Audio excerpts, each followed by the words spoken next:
What's your assessment of your first year as Liberal leader? We have been able to stay competitive, close to the Conservative government, despite the fact that the economy is, on surface, very strong.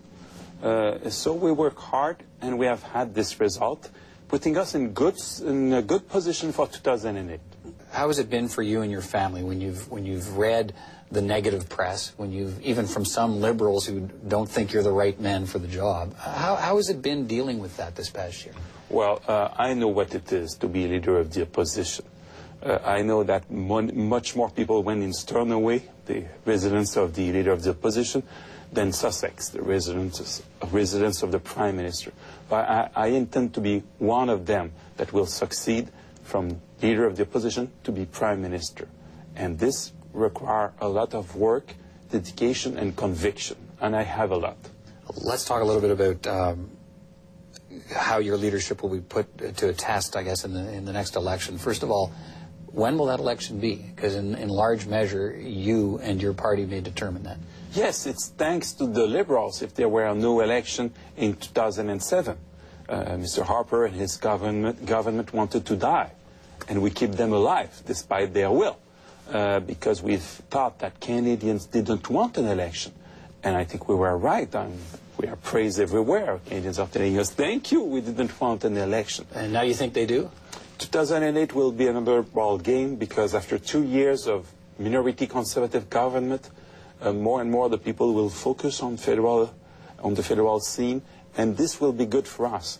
The more the people will pay attention, the more we think they will prefer the very generous platform we will propose, the more generous vision and action plan we have for a greener Canada, a fairer Canada, a richer Canada, than the very right-wing, selfish approach of the Prime Minister and his very Conservative government. Let's talk about election timing.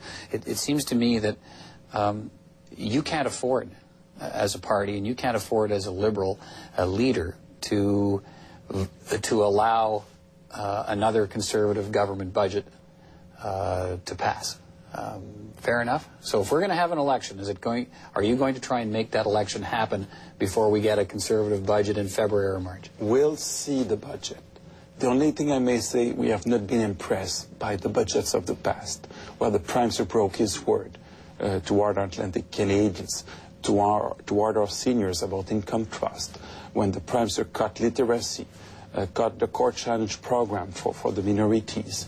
All the mistakes that have been done. And the Minister Flaherty, we came with the bad macroeconomic policies, depriving our enterprises to their capacity to expand abroad, and giving the green light for the takeovers in Canada. All this have been so wrong that, about the environment, all the cuts on the programs we had to decrease climate change, to decrease greenhouse gas emissions, for clean water, clean air, every mistakes they have made. So if it's again the case, it's very likely that we may oppose indeed. Oh, okay, are you telling me here that there's a chance you might support the budget or abstain from the budget? Always we have waited to see the budget before to make our decision. No, but typically opposition parties, official opposition parties, typically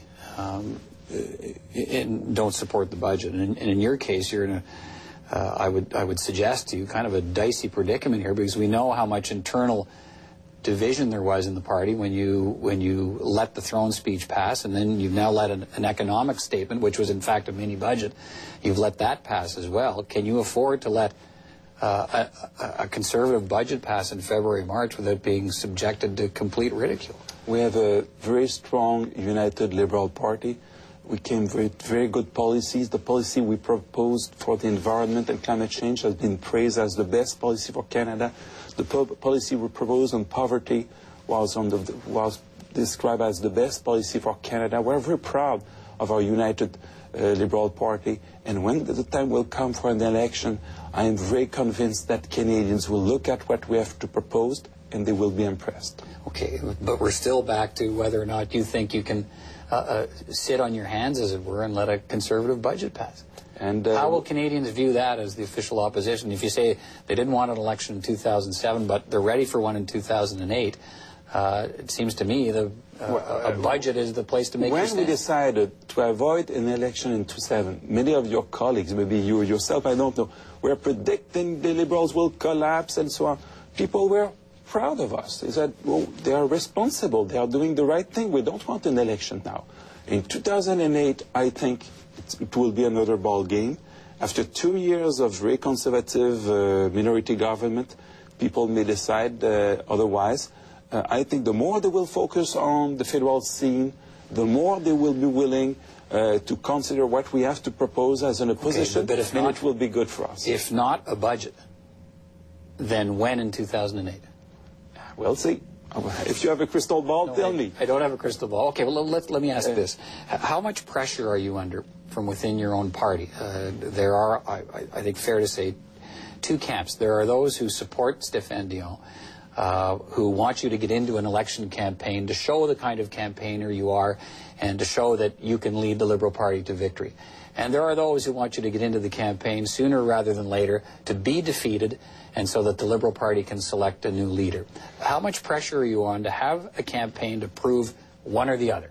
I don't know the other ones. I never met them. I don't think they are very numerous, if they exist. You don't hear the I know only... You don't hear from Liberals who say... The first category... They want this leadership issue resolved I never now. met a Liberal saying, I want to lose the next election. We know that we have on our burden to offer to Canadians a much more generous and ambitious vision for our country, to focus especially on the sustainable, competitive economy we need to build in this country. That will not be done by the Conservatives. It's very clear. The mess they have made in Bali, where Canada has been rejected in its approach very big time, and when we see what they are doing about the social fabric of this country, our role in the world, when they are even not able to protect or fight against death penalty, for instance. I don't know many Liberals telling me we want to be defeated at the next election. They want to win big time for Canada and for our children. When you talk about social, you mentioned the death penalty. Do you really believe that a Stephen Harper majority government would bring the death penalty back to Canada? Why they are unable to be against death penalty everywhere in the world, if it's not because at the bottom line, they are supporting death penalty. But my question is, do you believe a Stephen Harper majority would reintroduce the death penalty to Canada? Yes, and I think they would do a lot of other things like this. They would destroy the Canada Wheat Board. They would be against supply management. They would pay lip service to anything about climate change and the environment. They are a very right-wing government looking for tax cuts and a big investment in the military. And also a justice system, very simplistic, the ones that you have crowded jails, and at the end of the day, the incarceration rate is high, but the criminality rate is not going down. When you talk about, we'll finish on this, the vision thing, as people like to refer to it, you've probably seen, I would think, the recent polling. You talk about the Liberal Party vision for Canada, but when Canadians are asked who they think has the best vision in most of the recent polling, it's Mr. Harper, followed by even Jack Layton on the issues of trust and leadership and competence. So I guess my question is, when will this vision you talk about now begin to register with Canadians? To register when I meet Canadians. Each time I am in a town hall, you're not there, here in the hill, you don't see that. I am on the ground in town halls with people. It's going tremendously well. I'm very convinced that during an election when people will focus, what happened in the past will happen to me. Mr. Pearson was 3 times less popular than Mr. Diefenbaker.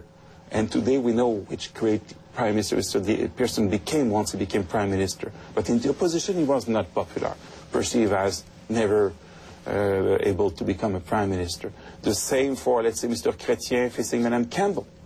Or, I don't like this example, but Mr. Harper facing Mr. Martin, 3 times less popular, and he has been able to win.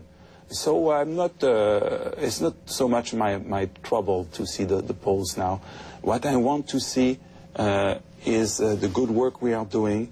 I'm so proud when we release our poverty plan, and the groups fighting poverty day and night welcome this plan as a very good one. Then I feel that we have that right, and that at the next election it will pay off. We'll see. Stephane Dion, thank you very much for your time, and a Merry Christmas. Yes, Merry Christmas to you, Peter.